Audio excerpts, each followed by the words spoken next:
Good morning, good evening, good afternoon. जो भी जब लेक्चर देख रहा है उसके according this is Ankita Arora. What we are starting today, we are starting today chapter number 5 learning. Chapter number 5 and chapter number 2 are not available on YouTube. That request I have received from lots of students that ma'am chapter number 5 and 2 are not available. So let us learn chapter number 5 and chapter number 2 using the handwritten charts that I have made for all of you. It incorporates S M as well as P M. P M भी है, S M भी इसमें, तो हम इससे करते हैं. This are अभी इसमें एडिटिंग नहीं हुई है, ये पूरे एडिटेड चार्ट्स नहीं है, क्योंकि जो पूरे एडिटेड चार्ट है उनमें इस तरह से पूरी हाईलाइटिंग आपको मिलेगी. जैसे यहाँ पे है ऐसे पूरे हाईलाइटेड चार्ट्स होंगे, तो ये अभी पूरा हाईलाइटेड नहीं है, सिर्फ एडिटिंग यहाँ पे हाईलाइटिंग की वगैरह की बची है. तो हम साथ साथ में पढ़ते पढ़ते उसको कर लेंगे, ठीक है. So if anyone want the chart, they can contact on 7999709236 only WhatsApp. You can purchase the charts from here. Okay. So let us start with chapter number 5. Chapter number 5 में सबसे पहला सेक्शन आता है सिस्टम डेवलपमेंट. सिस्टम डेवलपमेंट का meaning क्या है? System development में दो मेजर कंपोनेंट होते हैं. एक होता है सिस्टम एनालिसिस, एक होता है system design. There are two major components in system development. There are two major components of system development: system analysis and system design. एक होता है सिस्टम एनालिसिस, एक होता है सिस्टम डिज़ाइन. दो कंपोनेंट्स होते हैं. कितने कंपोनेंट्स होते हैं? दो कंपोनेंट होते हैं. एक होता है सिस्टम एनालिसिस एंड एक होता है system design. Fit it in your brain that there are two components when we study about system development. Analysis होता है एक, और फिर उसको डिज़ाइन किया जाता है. So the process to gather facts, diagnose the problem, use information for system improvement. Analysis करना मतलब क्या? सारे के सारे इंफॉर्मेशन को आप गैदर करते हैं. Process to gather the facts and diagnose the problem. सारे फैक्ट्स देखेंगे, प्रॉब्लम को डायग्नोस करेंगे कि क्या प्रॉब्लम है, और उसके अकॉर्डिंग सिस्टम इम्प्रूवमेंट क्या है, क्या होना चाहिए, ये सारी चीज़ें, इन इन्फॉर्मेशन को आप यूज़ करते हैं. तो सबसे पहला क्या है? दो चीज़ें होती हैं. एक होता है आपका सिस्टम डेवलपमेंट, और सिस्टम डेवलपमेंट में होता है सिस्टम में पहले आप एनालिसिस करेंगे. सिस्टम में क्या करेंगे? एनालिसिस करेंगे और फिर सिस्टम को आप क्या करेंगे? डिज़ाइन करेंगे. पहले एनालिसिस होगा और फिर डिज़ाइन होगा. एनालिसिस में क्या करेंगे? फैक्ट्स को आप इकट्ठा कर रहे हैं. गैदर द फैक्ट्स, क्या कर रहे हैं? किसको इकट्ठा कर रहे हैं? गैदर कर रहे हैं फैक्ट्स को. और किसको डायग्नोस कर रहे हैं? हम प्रॉब्लम को डायग्नोस कर रहे हैं, और ये जो इन्फॉर्मेशन मिली है इसे यूज़ कर रहे हैं सिस्टम के इम्प्रूवमेंट के लिए. फिर आता है सिस्टम का डिज़ाइन. सिस्टम का डिज़ाइन मतलब प्लान करना कि एग्जिस्टिंग सिस्टम को रिप्लेस करना है. To plan the new business system, नया सिस्टम लगाना या फिर इम्प्रूव करना या रिप्लेस करना एग्जिस्टिंग सिस्टम को. एंटायरली न्यू सिस्टम लगाना या रिप्लेस करना एग्जिस्टिंग सिस्टम को, या फिर उसमें जो भी इम्प्रूवमेंट चाहिए वो इम्प्रूवमेंट करना. तो सिस्टम डिज़ाइन हो गया हमारा. सिस्टम डिज़ाइन क्या हो गया? सिस्टम डिज़ाइन दो कंपोनेंट्स हैं, आँख बंद करके याद रखो. सिस्टम डिज़ाइन के दो कंपोनेंट है. एक होता है एनालिसिस, जिसमें आप फैक्ट्स इकट्ठा कर रहे हैं, प्रॉब्लम को एनालाइज कर रहे हैं, और फिर उस इंफॉर्मेशन को यूज़ करते हैं सिस्टम के इम्प्रूवमेंट के लिए. दूसरा होता है सिस्टम को डिज़ाइन करना, कि नया जो सिस्टम बन रहा है, नया सिस्टम कैसा होगा, वो रिप्लेस करेगा, पूरा नया सिस्टम लगाना है, या फिर हमें इम्प्रूवमेंट करना है एग्जिस्टिंग सिस्टम में. अब ये जो सिस्टम डेवलपमेंट है, इस सिस्टम डेवलपमेंट की क्या है? अप्रोचेस. ये जो सिस्टम डेवलपमेंट है, इस सिस्टम डेवलपमेंट की आती हैं अप्रोचेस, और उसमें हैं अप्रोचेस में कौन कौन सी अप्रोचेस है? एक है आपका वाटरफॉल मॉडल. अप्रोच में कौन सा है? एक है वाटरफॉल मॉडल. वाटरफॉल मॉडल है, स्पाइरल है, फिर आपका आता है रेड, फिर आपका आता है प्रोटोटाइप, और आता है इंक्रीमेंटल, और क्या आता है? इंक्रीमेंटल. ठीक है. तो कितने हैं? एक waterfall, spiral, red, prototype, incremental. Waterfall, तो सबसे पहले वाटरफॉल, तो वाटरफॉल के की पॉइंट्स है, you can write as it is that waterfall is a traditional approach, sentence form कर सकते हो क्या है, वाटरफॉल ट्रेडिशनल अप्रोच है। तो की पॉइंट्स है वाटरफॉल क्या है, ट्रेडिशनल अप्रोच है। की पॉइंट्स क्या है, वाटरफॉल क्या है, waterfall is a traditional approach. कौन सी अप्रोच है, वाटरफॉल, वाटरफॉल ट्रेडिशनल अप्रोच है। यहाँ पे जो डेवलपर्स जो होंगे डेवलपमेंट टीम के, तो डेवलपर्स क्या करेंगे, वर्क करेंगे डिफरेंट फेजेस में। Developers in the developers of development team works in different phases, अलग अलग फेज में काम कर रहे होंगे। और यहाँ पे क्या होता है, पहले तो रिक्वायरमेंट को अच्छे से एनालाइज किया जाता है, फिर स्पेसिफिकेशन को समझा जाता है, फिर रिक्वायरमेंट्स को डिज़ाइन किया जाता है, कोडिंग एंड फाइनल टेस्टिंग होती है। तो क्या है यहाँ पे, ये वाटरफॉल एक ट्रेडिशनल अप्रोच है। वाटरफॉल कौन सी अप्रोच है, ट्रेडिशनल अप्रोच, जहाँ पे डेवलपर्स डेवलपमेंट टीम के डिफरेंट फेजेस में काम करते हैं। इसमें इंक्लूड होता है सबसे पहले समझना, किसको, रिक्वायरमेंट को एनालाइज करना, फिर स्पेसिफिकेशन समझना, फिर रिक्वायरमेंट्स के अकॉर्डिंग डिज़ाइन करना। तो डिज़ाइन करना ओवरऑल रिक्वायरमेंट क्या है, पहले रिक्वायरमेंट का एनालिसिस किया, स्पेसिफिकेशंस क्या चाहिए समझा, फिर डिज़ाइन की रिक्वायरमेंट्स, फिर उसकी कोडिंग की, और कोडिंग करके फाइनल टेस्टिंग करते हैं। तो यहाँ पे हेयर एक्टिविटी जो परफॉर्म होती है इस तरह से होती है कि जब तक प्रायर फेज आपका कंप्लीट नहीं होगा, नेक्स्ट आपका स्टार्ट नहीं होगा। तो एक्टिविटी सीक्वेंस में परफॉर्म की जाती है, activities performed in sequence and after the completion of prior step. और जब प्रायर स्टेप कंप्लीट होगी तभी नेक्स्ट स्टेप स्टार्ट होगी। तो यहाँ पे if we talk about waterfall, अगर हम वाटरफॉल की बात करते हैं तो वाटरफॉल में क्या है, तो सबसे पहले वाटरफॉल कौन सी अप्रोच है, waterfall is a traditional approach. Waterfall क्या है, ट्रेडिशनल अप्रोच है। यहाँ पे डेवलपर्स जो हैं, यहाँ जो डेवलपर्स जो हैं, developers of the development team works in different phases, ये डिफरेंट फेज में क्या करते हैं, वर्क करते हैं। थर्ड यहाँ पे इंक्लूड क्या होता है, यहाँ पे सबसे पहले एनालिसिस होता है, किसका एनालिसिस होता है, रिक्वायरमेंट एनालिसिस। रिक्वायरमेंट का एनालिसिस करते हैं, स्पेसिफिकेशन समझते हैं, रिक्वायरमेंट एनालिसिस करते हैं, स्पेसिफिकेशन समझते हैं, फिर स्पेसिफिकेशन समझने के बाद डिज़ाइन होती है, ओवरऑल रिक्वायरमेंट्स क्या है, फिर उसके अकॉर्डिंग आप पूरी कोडिंग करते हैं, एंड कोडिंग के बाद क्या होती है, टेस्टिंग। फिर इसके बाद यहाँ पे सीक्वेंस में काम होता है, इसका मतलब जब तक प्रायर फेज कंप्लीट नहीं होगा, जब तक प्रायर फेज कंप्लीट नहीं होगा नेक्स्ट फेज स्टार्ट नहीं होता। इसका मतलब क्या है, नेक्स्ट फेज स्टार्ट नहीं होता है। तो ये एक ट्रेडिशनल अप्रोच है। Developers of the development team works in different phases, it includes requirement analysis, specification, design, requirement, coding, testing. This system works in what, this method works in sequential phase where the prior step is completed, then only the next phase start, and this is all about your waterfall यही है, phase wise काम होता है। जब तक पहली phase में काम कंप्लीट ना हो जाए, नेक्स्ट स्टेप यहाँ पे नेक्स्ट फेज की वर्किंग स्टार्ट नहीं होती है। Now we are on what, now we are on characteristic. Characteristic क्या है वाटर फेज के, तो यहाँ पे कैरेक्टरिस्टिक क्या है वो लिखा है, फिर इसके बाद आएगा आपका कैरेक्टरिस्टिक के बाद स्ट्रेंथ एंड वीकनेस। तो 3 कैरेक्टरिस्टिक है यहाँ पे, क्या है, 3 कैरेक्टरिस्टिक्स। यहाँ पे कितनी कैरेक्टरिस्टिक्स है, यहाँ पे है आपकी 3 कैरेक्टरिस्टिक्स।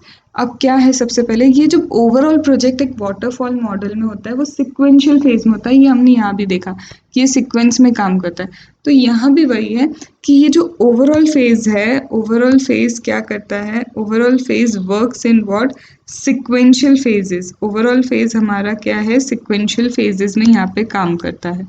ये पूरा प्रोजेक्ट एक सिक्वेंशियल फेज में डिवाइडेड है। यहाँ पे सिर्फ आप थोड़ा सा बैकवर्ड जा सकते हैं, with some overlap and splash back accepted at different phases.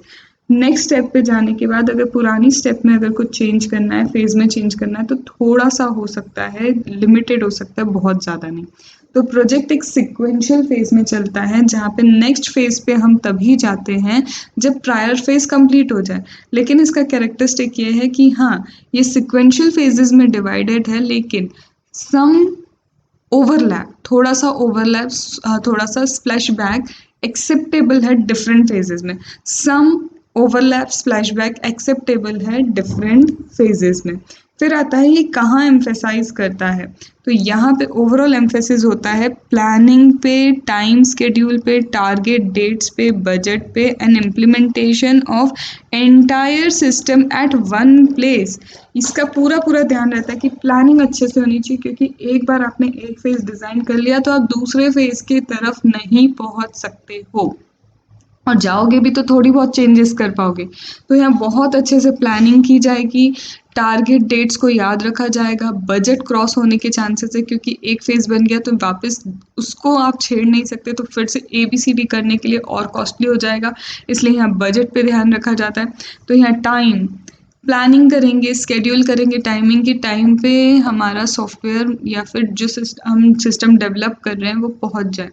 तो यहाँ प्लानिंग पे ध्यान देते हैं, टारगेट डेट्स पे ध्यान देते हैं, कैसे स्केड्यूलिंग करनी है उस पर ध्यान देते हैं, बजट पे, एंड पूरा की पूरा सिस्टम एक प्लेस पे इम्प्लीमेंट करना है। तो implementation of entire system at one place, entire system कहाँ, एट वन प्लेस। अब जब यहाँ पे एक फेज आपका कंप्लीट हो गया तो आप उसमें चेंजेस ज़्यादा नहीं कर सकते, इसका मतलब यहाँ बहुत टाइट कंट्रोल चाहिए over the life of the project, क्योंकि एक गड़बड़ फिर से इनिशियल फेज पे पहुंचा सकती है, इसलिए tight control is required over the life of project through extensive documentation. इसलिए बहुत डॉक्यूमेंटेशन होता है, बार बार रिव्यू किया जाता है, साइन ऑफ एंड अप्रूवल लिया जाता है कि एक फेज बन गया, पहले दिखा लो भाई ये फेज ऐसा बना है, यूजर्स को पसंद है या नहीं। तो एक्सटेंसिव डॉक्यूमेंटेशन, रिव्यू लिए जाते, फॉर्मल रिव्यू, साइन ऑफ होता है, अप्रूवल होता है, एंड IT मैनेजमेंट ऑकर्स, पूरा इंफॉर्मेशन टेक्नोलॉजी मैनेजमेंट अकर करता है eight the end of each phase. Her phase के बाद IT मैनेजमेंट उसे देखता है। तो तीन चीज़ें, सबसे पहले तो सिक्वेंशियली डिवाइडेड है, और सिक्वेंशियली डिवाइडेड है इसी चक्कर में इस पर टाइट कंट्रोल है, इसमें अच्छे से डॉक्यूमेंटेशन किए जाते हैं, स्केड्यूल, टाइम स्केड्यूल बनाया जाता है, टारगेट की जाती हैं डेट्स। उसके अलावा यहाँ पे साइन ऑफ एंड अप्रूवल है, साइन ऑफ एंड क्या है, अप्रूवल है, यहाँ पे एक्सटेंसिव डॉक्यूमेंटेशन है, फॉर्मल रिव्यू है, साइन ऑफ अप्रूवल है, IT मैनेजमेंट हर फेज के एंड में किया जाता है। साथ ही साथ यहाँ ध्यान दिया जाता है प्लानिंग पे, शेड्यूल डेट्स पे, टारगेट पे, implementation of the entire system at one place, budget, इन सब चीज़ों पे ध्यान दिया जाता है। तो ओवरऑल एक बार अगर रिवाइज करें तो यहाँ पे what is our waterfall, waterfall क्या है, एक ट्रेडिशनल अप्रोच है। वाटरफॉल कौन सी अप्रोच है, हमारी ट्रेडिशनल अप्रोच, जहाँ जो डेवलपर्स हैं, developers of the different development team works in different phases. यहाँ पे क्या इंक्लूड होता है, रिक्वायरमेंट का analysis, specification, system requirement design, then coding and testing. और यहाँ पे क्या है, ये वर्क करता है सिक्वेंशियल फेज में, इसका मतलब जब तक प्रायर फेज कंप्लीट नहीं होता नेक्स्ट फेज पे मूव नहीं किया जाता। ये हो गया कि वाटरफॉल मॉडल क्या है।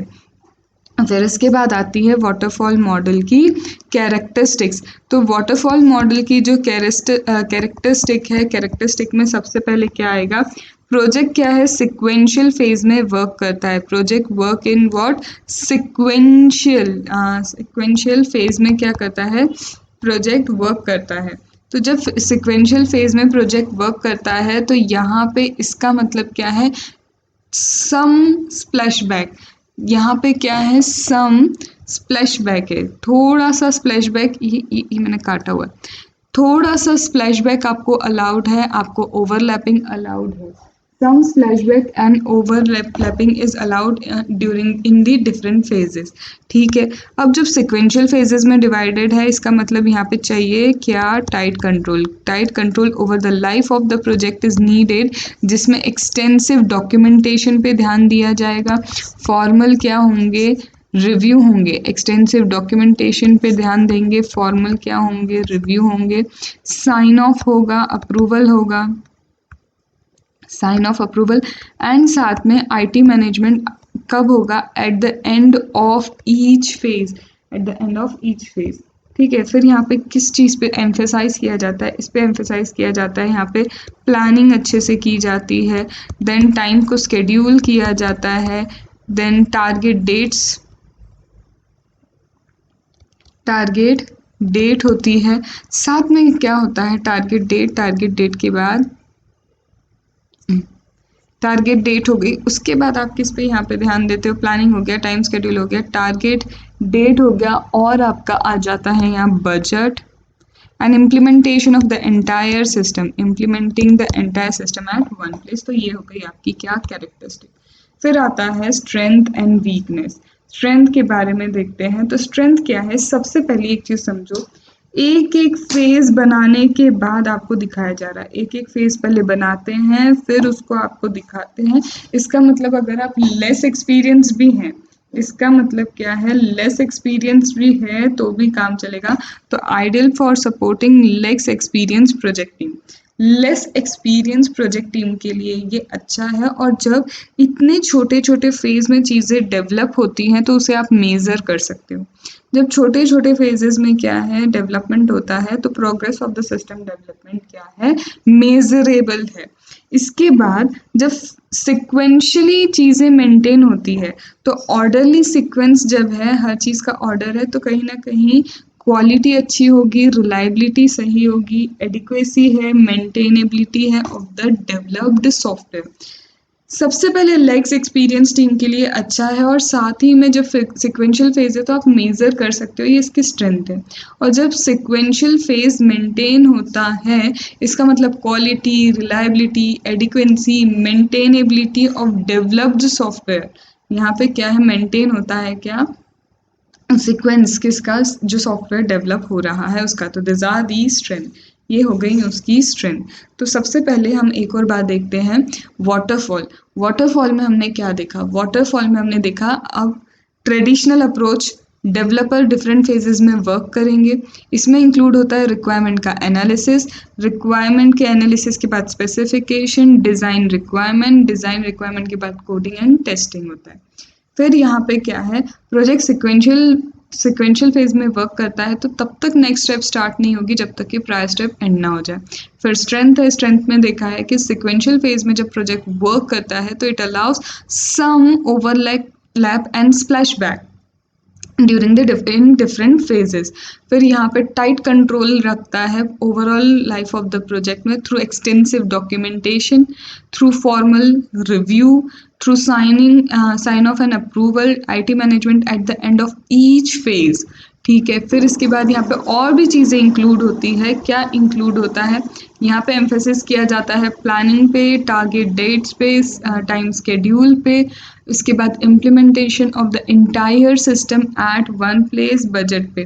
फिर यहाँ आता है कैरेक्टरिस्टिक के बाद स्ट्रेंथ। स्ट्रेंथ ये है कि लेस एक्सपीरियंस टीम के लिए ये बहुत अच्छा है। सेकंड यहाँ है जो डेवलपमेंट है सीक्वेंस में है तो मेज़र कर सकते हैं। और दूसरा, सीक्वेंस जब मेंटेन होती है तो रिलायबिलिटी, एडिक्वेसी, मेंटेनेबिलिटी और आपकी क्वालिटी जो है सीक्वेंस की, दैट इज गुड। ठीक है, तो दिस आर दी स्ट्रेंथ।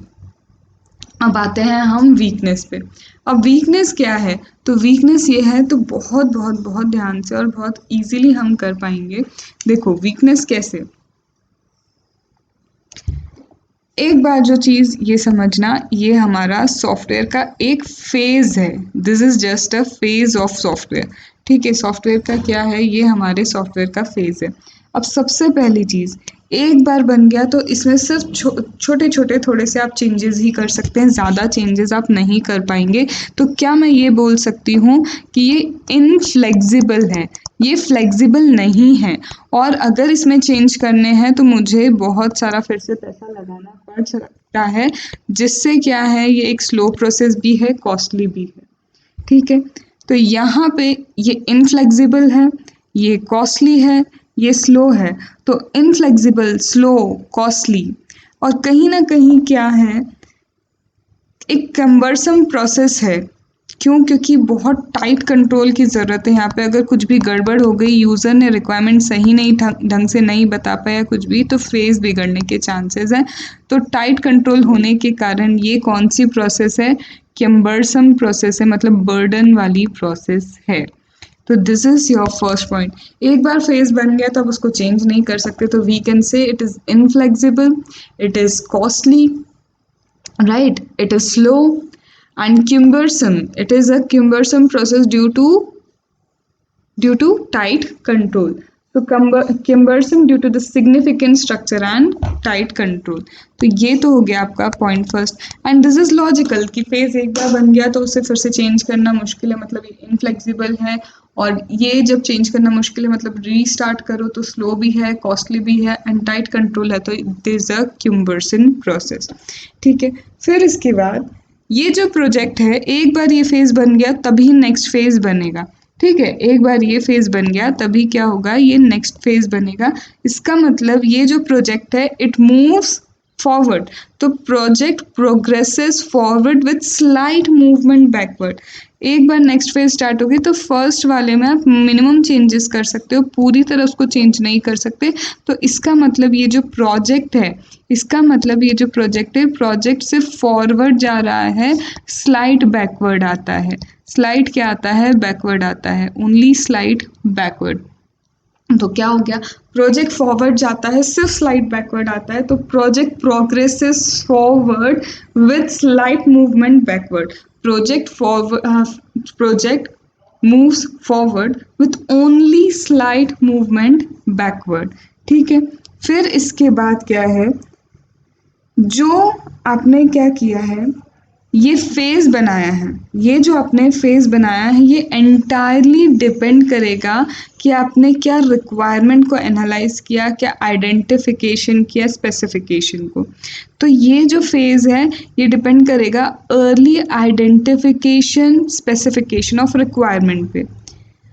अब एक चीज़ बताओ, ये phase early identification of requirement, आपने रिक्वायरमेंट स्पेसिफिकेशन जो आइडेंटिफाई की, तो early identification and specification of requirement पे डिपेंड करता है। अब कई बार जो यूज़र्स हैं उन्हें ही क्लियरली नहीं पता होता है अर्ली स्टेज पे कि उन्हें चाहिए क्या। ठीक है, तो फेज बिगड़ने के चांसेस हैं। तो यहाँ पे क्या है, इट डिपेंड्स ऑन अर्ली, ये डिपेंड करता है early identification, it depends on early identification plus specification, early identification and plus जहाँ जहाँ यूज हुआ है चार्ट्स में दैट इज एंड। तो early identification and specification of requirement पे डिपेंड करेगा। However many times it happens that users at early phase don't know that what exactly they require, so user are unable to clearly define what they need at early stage। तो user at early stage unable to define their needs, unable to define it, वो नहीं define कर सकते, और वो जब ढंग से डिफाइन ही नहीं कर सकते तो फेज गड़बड़ हो सकता है। तो सबसे पहले एक तो ये कि अर्ली आइडेंटिफिकेशन पे क्या डिपेंड करता है, ये फेज डिपेंड करता है। तो early identification and specification of requirement is necessary over here and user at early stage में be unable to define it. तो ये पूरी तरह वाटरफॉल उस पर डिपेंड करता है। अब जब अगर गड़बड़ हुई तो ये इनफ्लेक्सिबल है, ये कॉस्टली है, ये स्लो है एंड टाइट कंट्रोल के कारण क्यूम्बर्सन है। और दूसरी चीज़, ये एक बार फॉरवर्ड जाता है तो स्लाइट मूवमेंट इसका बैकवर्ड होता है, ये कहीं ना कहीं क्या है, दिक्कत है। अब अगर रिक्वायरमेंट की बात करें तो रिक्वायरमेंट तो इनकंसिस्टेंट हो सकती है। इनकंसिस्टेंट रिक्वायरमेंट ज़रूरी थोड़ा ना कि रिक्वायरमेंट एक एक सही सही बता दी जाए। तो रिक्वायरमेंट से रिलेटेड दूसरा पॉइंट है कि रिक्वायरमेंट इनकंसिस्टेंसीज आती हैं। तो क्या होगा, रिक्वायरमेंट इनकंसिस्टेंसी अगर है, if there is requirement inconsistency, तो रिक्वायरमेंट इनकंसिस्टेंसी के कारण missing system component, unexpected development, ये during design and coding discover किए जाते हैं। रिक्वायरमेंट इनकंसिस्टेंसी है तो रिक्वायरमेंट की इनकंसिस्टेंसी से कई ऐसा होगा कि मिसिंग कंपोनेंट्स होंगे, there will be what, missing components, और कई जगह अनवांटेड या अनएक्सपेक्टेड डेवलपमेंट हो जाएंगे, या फिर क्या हो जाएंगे, अनएक्सपेक्टेड डेवलपमेंट। और ये पता कब चलता है, during what, often discovered during design and coding. Unexpected development होंगे और ये पता चलता है during design plus coding, design and coding के टाइम ये पता चलता है।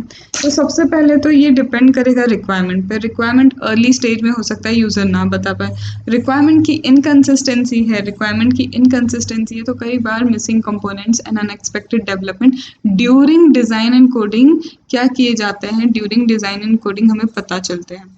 अब एक बार जो फेज़ बन गया वो अर्ली आइडेंटिफिकेशन पे बेस्ड होता है, आइडेंटिफिकेशन स्पेसिफिकेशन ऑफ रिक्वायरमेंट पे, ठीक है। और यहाँ पे क्या हो गया, एक बार जब ये आगे बढ़ गया तो स्लाइट मूवमेंट बैकवर्ड है, तो हम कह सकते हैं कि ये तो इनफ्लेक्सिबल है, कॉस्टली है, स्लो है, टाइट कंट्रोल है, तो किम्बर्सम है। तो this are the 4 points that are in interlinkage, ठीक है। ये 4 पॉइंट्स इंटरलिंकेज में क्या है, वीकनेस है।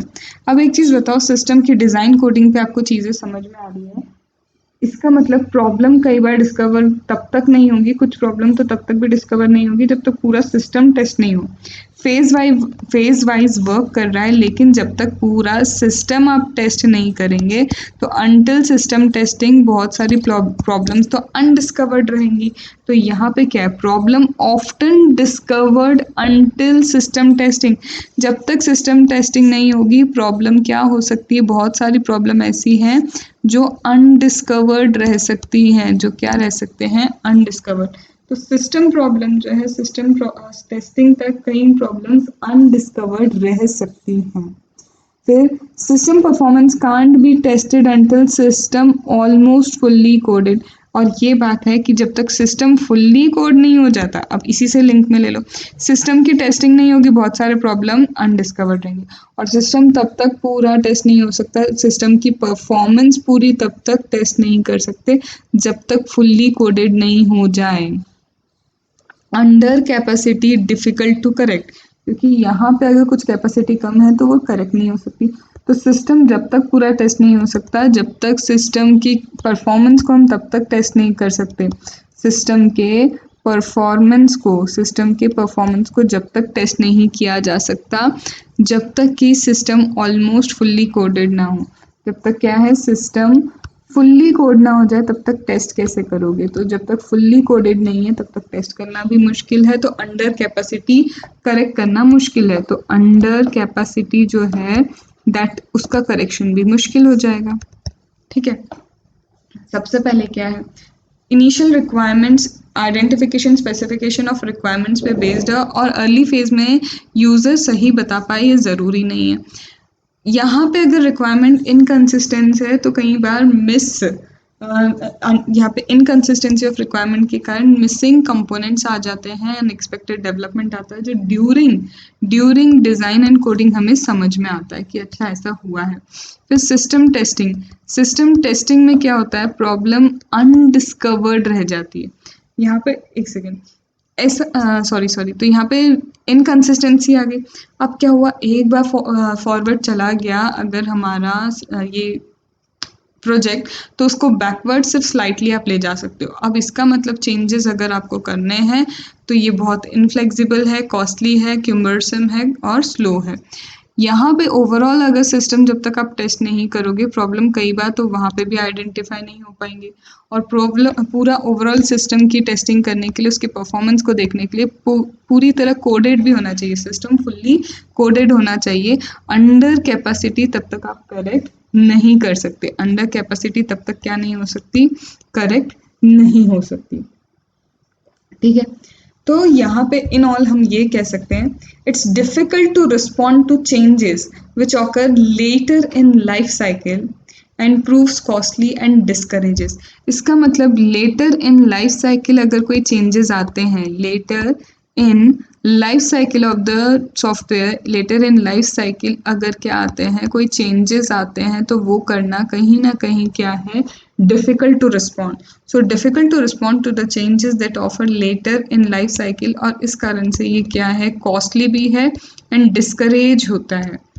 कॉस्टली भी है और कहीं ना कहीं इसे डिस्करेज इसीलिए किया जा सकता है क्योंकि बाद में फिर चीज़ें नहीं हो पाएंगी। और जब इतनी सारी डिफ़िकल्टी है तो यहाँ पे एक्सटेंसिव डॉक्यूमेंटेशन होता है, एक्सेसिव डॉक्यूमेंटेशन अपडेशन होता है, ताकि इंटीग्रिटी रहे, लेकिन ये टाइम कंज्यूमिंग है।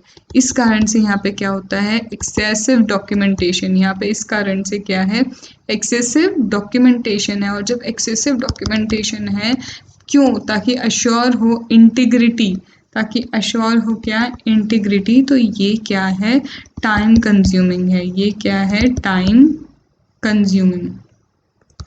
ठीक है, फिर इसके बाद नाइन्थ आपका क्या आता है, इसके बाद नाइन्थ आपका आता है, कहीं ना कहीं ये प्रमोट कर रहा है, इसका मतलब यूजर पे पूरी रिस्पॉन्सिबिलिटी डाल दी, तुम ढंग से बताओ हमको चीजें।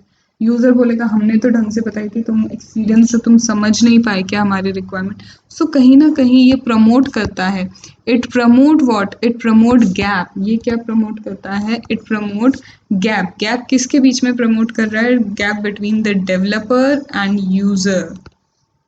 डेवलपर एंड यूजर की रिस्पॉन्सिबिलिटी गैप कर रहा है।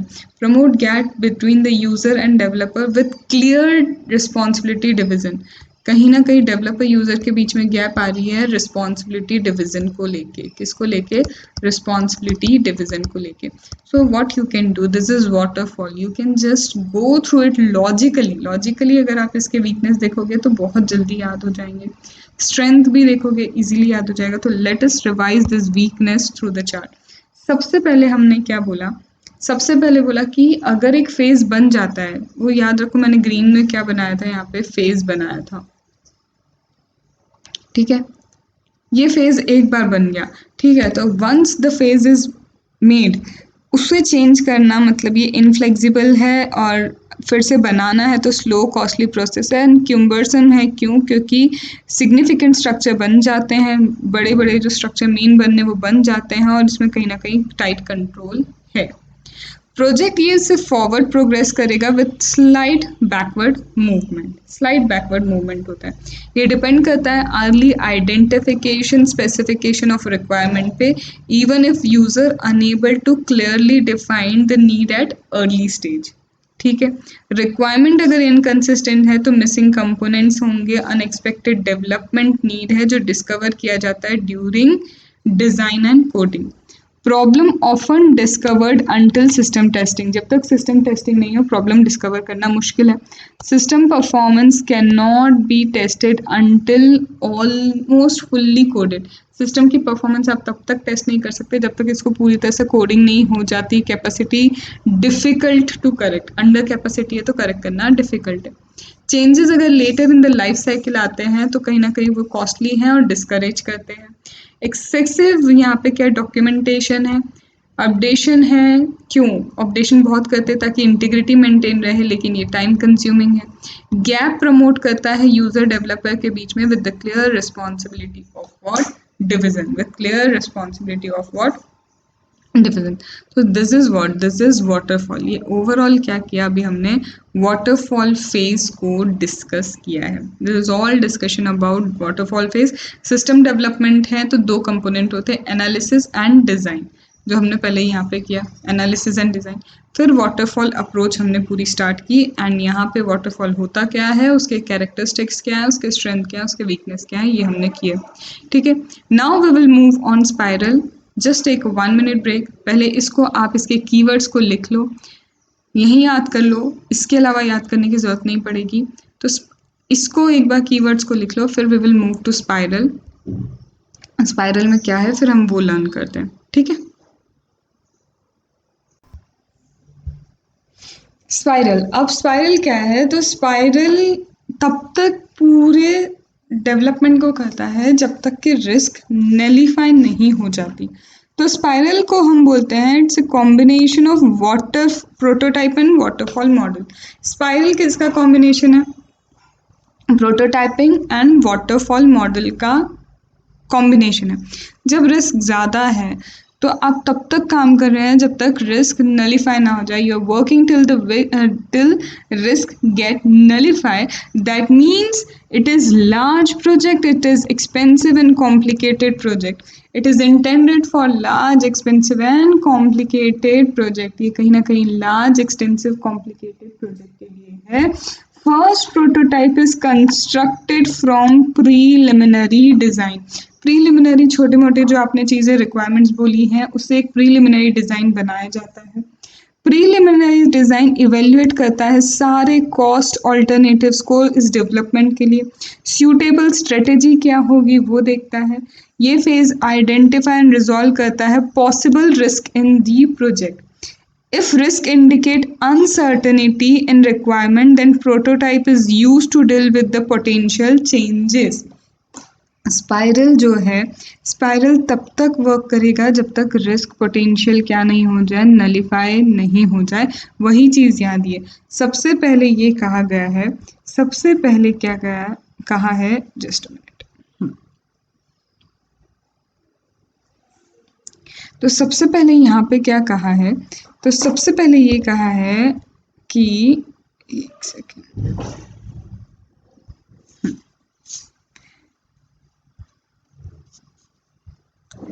ये प्रोटोटाइप एंड वाटरफॉल मॉडल का कॉम्बिनेशन है। प्रोटोटाइपिंग भी चलेगा, वाटरफॉल मतलब फेज वाइज तो काम चलेगा, लेकिन प्रोटोटाइपिंग में कैसे साइन ऑफ, अप्रूवल, चेंजेस वगैरह करने फेज में आप कर सकते हैं, तो वो दोनों का कॉम्बिनेशन है। तो spiral is a combination of prototype and waterfall model. Spiral किसका कॉम्बिनेशन है, प्रोटोटाइप एंड वाटरफॉल मॉडल का कॉम्बिनेशन है। एंड यहाँ कहीं ना कहीं जो प्रोजेक्ट है कॉम्प्लिकेटेड है, एक्सपेंसिव है, लार्ज है, तभी इसे यूज़ किया जा रहा है कि रिस्क ना रहे। रिस्क कब आप नलीफाई करेंगे, जब बहुत ज़्यादा कॉस्ट इन्वॉल्व होगी। तो बड़ा प्रोजेक्ट है, एक्सपेंसिव है, कॉम्प्लिकेटेड है, तो लार्ज एक्सपेंसिव कॉम्प्लिकेटेड प्रोजेक्ट है, इसीलिए स्पाइरल यूज़ होता है। यहाँ प्रीलिमिनरी डिज़ाइन के थ्रू फर्स्ट प्रोटोटाइप, ओवरऑल जो प्रीलिमिनरी एनालिसिस किया, on the basis of preliminary analysis prototype construct किया जाता है। Prototype is what, prototype is constructed from preliminary design. Prototype क्या है, कंस्ट्रक्ट किया जाता है प्रीलिमिनरी डिजाइन से। अब प्रीलिमिनरी डिजाइन इवेल्युएट करता है all cost alternative for system development. All the cost alternative जो है सिस्टम डेवलपमेंट की, वो प्रीलिमिनरी एनालिसिस से डिजाइन होता है। तो it is a combination of prototyping, it is what, a combination of prototype and waterfall. Prototype waterfall का combination है, प्रीलिमिनरी डिजाइन बनाया जाता है। प्रीलिमिनरी क्या है, डिजाइन इवेल्युएट करता है सारे कॉस्ट अल्टरनेटिव को। ये प्रोजेक्ट लार्ज, एक्सपेंसिव, कॉम्प्लिकेटेड चीज़ों के लिए इस मेथड को यूज़ किया जाता है। एंड कहीं ना कहीं ये प्रीलिमिनरी डिज़ाइन जो है इसके थ्रू तो हम क्या बोल रहे थे, sorry for the disturbance. Spiral is a combination of prototype and waterfall model, right. Spiral कब यूज होता है, spiral is use where the project is complicated, large and expensive। Project large, complicated and expensive है, तब use होता है। First prototype is constructed from preliminary design. सबसे पहला जो प्रोटोटाइप है वो प्रीलिमिनरी डिजाइन जो है, आपने प्रीलिमिनरी इन्वेस्टिगेशन वगैरह किया उससे पता चलता है। So the first prototype is constructed from preliminary design. और ये जो प्रीलिमिनरी डिजाइन है इसमें इवेल्युएशन होता है all the cost alternative for system development.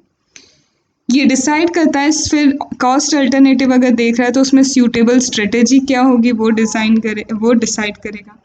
ये फेज आइडेंटिफाई करता है, रिजॉल्व करता है पॉसिबल रिस्क क्या है प्रोजेक्ट में, और अगर कोई अनसर्टेनिटी दिखती है रिक्वायरमेंट में तो प्रोटोटाइप के थ्रू उसमें पोटेंशियल चेंजेस किए जाते हैं। सबसे पहले क्या है spiral, combination prototyping and waterfall model का, राइट। ये क्या है, combination of prototype and waterfall model. अब ये कब यूज होता है, this is use for large, expensive, complicated project। Large, expensive, complicated project के लिए ये यूज़ होता है। इसके बाद यहाँ पे क्या है, इसके बाद ये है, यहाँ पे क्या किया जाता है, फर्स्ट प्रोटोटाइप डिज़ाइन किया जाता है। अब ये जो फर्स्ट प्रोटोटाइप है ये किसके बेसिस पे डिज़ाइन हो रहा है, फर्स्ट प्रोटोटाइप प्रीलिमिनरी डिज़ाइन के थ्रू हो रहा है, प्रीलिमिनरी डिज़ाइन के बेसिस पे कंस्ट्रक्ट होता है। Preliminary design. ये प्रीलिमिनरी डिज़ाइन क्या करता है? ये preliminary design all cost alternatives जो हैं, ऑल कॉस्ट ऑल्टरनेटिव को इवेल्युएट करता है, और जब कॉस्ट ऑल्टरनेटिव इवेल्युएट हो रहे हैं तो बेस्ट स्ट्रेटेजी क्या होगी? वो बेस्ट स्ट्रेटेजी चूज करता है। What would be the best strategy for the system development. इसके बाद भी अगर रिस्क है, इफ रिस्क इंडिकेट, यहाँ पे कहीं ना कहीं सबसे पहले आइडेंटिफाई और रिजॉल्व किया जाता है पॉसिबल रिस्क इन प्रोजेक्ट, और यहीं पे जब ये इवेल्युएशन होता है बेस्ट स्ट्रेटेजी होती है। इसके बाद जो ये फेज है, इसमें रिस्क क्या है, पॉसिबल रिस्क क्या है प्रोजेक्ट में, उसे इवेल्युएट भी किया जाता है एंड रिजॉल्व भी किया जाता है। It is evaluated, it is resolve, identify करते हैं, रिजॉल्व करते हैं। फिर भी अगर कुछ अनसर्टेनिटी है, इफ अभी भी क्या है, रिस्क इंडिकेट्स अनसर्टेनिटी इन रिक्वायरमेंट, अनसर्टेनिटी है, रिस्क इंडिकेट कर रहा है कि अभी भी रिक्वायरमेंट पूरी नहीं है। इफ द रिस्क, ये जो रिस्क आपने आइडेंटिफाई करी और रिजॉल्व करने की कोशिश कर रहे हैं, इससे पता चल रहा है कि अभी भी रिक्वायरमेंट्स पूरी तरह नहीं बताई गई हैं, नहीं समझ पा रहे हैं, तो पॉसिबल चेंजेस भी किए जाते हैं। यहाँ पे क्या है, पॉसिबल चेंज किए जाते हैं किसके थ्रू? प्रोटोटाइपिंग को यूज करके पॉसिबल चेंजेस किए जाते हैं in requirement. This is what spiral. अब यहाँ पे होता क्या है, the second thing is, second prototype step क्या है? सबसे पहले फर्स्ट प्रोटोटाइप की जो भी, यहाँ पे फर्स्ट प्रोटोटाइप की जो भी क्या थी, स्ट्रेंथ एंड वीकनेस थी, व्हाट, जो भी स्ट्रेंथ वीकनेस थी किसकी? फर्स्ट प्रोटोटाइप की स्ट्रेंथ वीकनेस रिस्क थी, वो इवेल्युएट होगी। इससे रिक्वायरमेंट सेकंड प्रोटोटाइप की पता चलेगी, फिर प्लान करेंगे, सेकंड प्रोटोटाइप को डिज़ाइन करेंगे एंड कंस्ट्रक्ट एंड टेस्ट करेंगे सेकंड प्रोटोटाइप को। तो सबसे पहले क्या होगा, सेकंड प्रोटोटाइप के लिए फर्स्ट प्रोटोटाइप जो है, फर्स्ट प्रोटोटाइप की स्ट्रेंथ वीकनेस आप चेक करेंगे। The strength weakness of the first prototype is evaluated along with the risk, SWR, strength weakness risk evaluate करेंगे।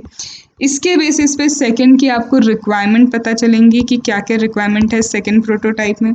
फिर थर्ड स्टेप में आप क्या करेंगे, प्लान एंड डिज़ाइन करेंगे, प्लान प्लस डिज़ाइन करेंगे सेकंड प्रोटोटाइप, एंड देन उसको कंस्ट्रक्ट, प्लान डिज़ाइन करने के बाद उसे कंस्ट्रक्ट करोगे एंड क्या करोगे, टेस्ट करोगे। This is what spiral is, this is what spiral is. अब स्पाइरल में भी क्या है, कुछ स्ट्रेंथ है, कुछ वीकनेसेस हैं। स्पाइरल के भी कुछ स्ट्रेंथ है और कुछ क्या है, वीकनेस है। तो अब समझना, सबसे बड़ी चीज़ क्या हो रही है, स्पाइरल फोकस करता है रिस्क पे, इसका मतलब यहाँ अवॉइड होती है risk. It enhances the risk avoidance because entirely the spiral is focusing on risk. So risk avoid होती है। Useful in optimal development of a given software with iteration based on project risk. Project risk के basis पे overall software design किया जा रहा है, तो optimal development होता है सॉफ्टवेयर का, that is based on project risk. Risk avoid करता है and it gives the optimal development of the software that is based on project risk, और साथ में प्रोवाइड करता है guidance as to which combo of model that best fits for the software iteration based on the type of risk. मतलब risk के base पे ही देखो कितनी चीज़ें। सबसे पहले रिस्क के बेसिस पर ये बताने की कोशिश, रिस्क अवॉइड करेगा, it enhances the risk avoidance, risk avoidance का इसका काम है, और साथ में ओवरऑल जो development of the project optimal क्यों होता है, क्योंकि it is based on the project risk, project की कैसे रिस्क है उसके बेसिस पे सॉफ्टवेयर का डेवलपमेंट किया जाता है।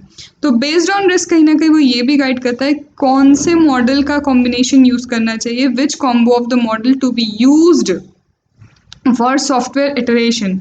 रिस्क के बेसिस पे बताएंगे कौन कौन से कॉम्बिनेशन यूज करने चाहिए। बहुत ज़्यादा रिस्क है तो वाटरफॉल पे आ जाओ, और अगर रिस्क कैसी है, project with user require risk, मतलब इतनी नहीं है रिस्क, हाई लेवल रिस्क है, वाटरफॉल पे आओ, इतनी ज़्यादा रिस्क नहीं है तो प्रोटोटाइप पे आ जाओ। तो यहाँ पे कितनी रिस्क है उसके बेसिस पे कहीं ना कहीं डिसाइड किया जाता है कि कौन सा मॉडल यूज करेंगे। तो स्ट्रेंथ क्या है, रिस्क को अवॉइड करेगा, optimum development of the software is based on project risk, project के रिस्क के ऊपर ही है। साथ ही साथ यहाँ पे कैसा कॉम्बिनेशन यूज होगा सॉफ्टवेयर इटरेशन के लिए, ये टाइप ऑफ रिस्क पे है। हाई बजट है रिस्क, हाई बजट रिस्क है, वाटरफॉल यूज करो। यूजर रिक्वायर रिस्क है, तो यूजर की रिक्वायरमेंट के हिसाब से अगर रिस्क है तो यहाँ और यहाँ पे अगर हाई रिस्क है, high budget, user require risk है तो प्रोटोटाइप। ठीक है, अब आते हैं हम स्ट्रेंथ पे। स्ट्रेंथ क्या है? स्ट्रेंथ क्या है? तो यहाँ देखो, वाटरफॉल में लेस एक्सपीरियंस टीम थी, लेकिन जब यहाँ रिस्क इतनी ज़्यादा है तो आप लेस एक्सपीरियंस टीम को यूज़ नहीं करोगे। मतलब स्किल्ड एक्सपीरियंस प्रोजेक्ट मैनेजर चाहिए, स्किल्ड एंड एक्सपीरियंस्ड क्या चाहिए? प्रोजेक्ट मैनेजर चाहिए। तो ये कहीं ना कहीं वीकनेस भी है कि आपको एकदम स्किल्ड लोगों को ही ढूंढना होगा। यहाँ पे कोई कंट्रोल नहीं है for moving from one cycle to another which could lead to more work for next cycle. Risk आती जा रही है, आती जा रही है, एक चीज़ बनाई दूसरी रिस्क आ गई, ऐसा है। तो यहाँ कोई कंट्रोल नहीं है। एक साइकिल से दूसरे साइकिल पे जाने के लिए there is no control and that could lead to more work for next cycle. बहुत कस्टमाइज्ड है ये, जो भी प्रोजेक्ट बन रहा है बहुत कस्टमाइज है। इसका मतलब हर जगह यूज़ नहीं हो सकता, फिर से रीयूज़ करे ज़रूरी नहीं है, ये कॉम्प्लेक्स भी हो सकता है। इट्स चैलेंजिंग टू डिटरमाइन, और ऐसा एकदम डिटरमाइन करना कि एग्जैक्टली कौन सा कॉम्बिनेशन यूज करना चाहिए, which composition of development method to be use for each iteration, ये एक चैलेंजिंग है। जैसे यहाँ बोला ना, ये प्रोवाइड कर देता है कि कौन सा कॉम्बिनेशन यूज करें, तो ये कॉम्बिनेशन एग्जैक्टली डिटरमाइन करना is also a challenge. And there is no deadline for the project to continue. कोई डेडलाइन नहीं है, प्रोजेक्ट कंटिन्यू करता है with no clear termination condition. कहीं ना कहीं नॉट मीटिंग द बजट हो सकता है। Skilled and experience post project manager ही चाहिए, स्किल्ड एक्सपीरियंस प्रोजेक्ट मैनेजर चाहिए। एग्जैक्टली कॉम्बिनेशन डिफाइन कर पाना अपने आप में डिफिकल्ट है, बहुत कस्टमाइज है, तो ज़्यादा आप ये इसको रीयूज़ नहीं कर पाएंगे, कॉम्प्लेक्स भी होगा। कोई कंट्रोल नहीं है एक साइकिल से दूसरे साइकिल में जाने में, दूसरे साइकिल में और वर्क भी हो सकता है, और कोई डेडलाइन नहीं है प्रोजेक्ट कब तक कंटिन्यू होगा, कोई टर्मिनेशन नहीं है, क्लियर टर्मिनेशन। तो यहाँ पे कहीं ना कहीं क्या है, not meeting the project budget, ऐसा हो सकता है, ये रिस्क आ सकती है। तो this is what spiral. Spiral क्या है? कॉम्बिनेशन है। किसका कॉम्बिनेशन है? बिना देखे हम एक बार बोलते हैं, स्पाइरल क्या है? कॉम्बिनेशन है। किसका कॉम्बिनेशन है? स्पाइरल कॉम्बिनेशन है वाटरफॉल प्रोटोटाइपिंग का। कहाँ यूज होता है? Large, expensive and complicated project में यूज होता है। यहाँ पे प्रीलिमिनरी डिजाइन के थ्रू क्या किया जाता है? फर्स्ट प्रोटोटाइप डिजाइन किया जाता है, एंड दिस प्रोटोटाइप और प्रीलिमिनरी डिजाइन जो है, it evaluates all the cost strategy, alternative, और उसमें से best strategies choose which could be use for the development of software. ठीक है, in this phase risk is identified and resolve. ठीक है, रिजॉल्व की जाती है, आइडेंटिफाई की जाती है, and based on risk if there is requirement inconsistency है तो पर्टिकुलर चेंजेस आर मेड। यहाँ पे क्या किए जाते हैं? चेंजेस किए जाते हैं। यहाँ पे क्या किए जाते हैं? चेंजेस किए जाते हैं in order to avoid that risk. फिर सेकेंड प्रोटोटाइप में क्या किया जाता है? फर्स्ट प्रोटोटाइप में जो बना है तो उसके स्ट्रेंथ, वीकनेस, रिस्क को आइडेंटिफाई किया जाता है। देन डिज़ाइन करने की हमारी रिक्वायरमेंट की लिस्ट बनती है, requirement list for second prototype, फिर उसे डिज़ाइन किया जाता है, कोड किया जाता है, फिर फाइनली उसको कंस्ट्रक्ट एंड टेस्ट किया जाता है। फिर इसमें आता है डायरेक्ट हम स्ट्रेंथ एंड वीकनेस पे। स्ट्रेंथ क्या है? स्ट्रेंथ बहुत अच्छा है क्योंकि ये पूरा रिस्क बेस्ड है, तो optimal development of the software होता है, रिस्कों का अवॉइड करता है, एंड एग्जैक्ट कॉम्बिनेशन बताता है कि कौन सा कॉम्बिनेशन यूज़ किया जा सकता है मॉडल का, ताकि रिस्क को अवॉइड किया जा सके। फिर इसके वीकनेस पे आते हैं। वीकनेस ये है कि skilled and experience project manager की रिक्वायरमेंट है। यहाँ पे ये आइडेंटिफाई कर पाना कि एग्जैक्ट क्या कॉम्बिनेशन यूज होगा, वो भी एक चैलेंजिंग क्या है, जॉब है। फिर ये क्या है, रिस्क इतना ज़्यादा कस्टमाइज है कि कॉम्प्लेक्स भी है, एंड रीयूजेबिलिटी इसकी कहीं ना कहीं क्या है, नहीं हो सकती है। फिर इसके बाद यहाँ पे क्या आता है कि यहाँ कोई क्लियर डेडलाइन नहीं है, there is no clear deadline, क्योंकि एक क्या होता है कि ये वर्क करता जाता है, क्लियर डेडलाइन नहीं है। कई बार क्या होगा, प्रोजेक्ट बजट ना मीट कर पाए, ऐसा भी हो सकता है। तो कोई क्लियर डेडलाइन नहीं है, प्रोजेक्ट कंटिन्यू कर सकता है, नो क्लियर टर्मिनेशन कंडीशन। फिर आता है एक साइकिल से दूसरे साइकिल पे मूव करते वक्त ऐसा कोई एग्जैक्ट कंट्रोल नहीं है, there is no exact control. एक साइकिल से दूसरे साइकिल मूव करते वक्त क्या हो सकता है कि और वर्क हो सकता है for the next cycle. So this is all about spiral. This is all about spiral. Now we will move towards RAD, agile, incremental. अभी बहुत सारे बचे हैं हमारे. सो अभी हम अब आएंगे सिर्फ रेड पे. रेड करने के बाद नेक्स्ट पार्ट रहेगा जिसमें हम अजाइल, इंक्रीमेंट एंड प्रोटोटाइपिंग को लर्न करेंगे. I hope this charts will also benefit you as well as this learning lecture of chapter 5 and chapter 2 I would be uploading. That will also help you because other than this जो भी हमारे chapters हैं almost PM uploaded हैं, overall PM है. In case अगर मुझे लगा तो हम लोग बाकी के चैप्टर्स भी रिकॉर्ड कर लेंगे, but that is not in certainty. Chapter 5 and chapter 2 नहीं था तो basically that I am uploading. Okay.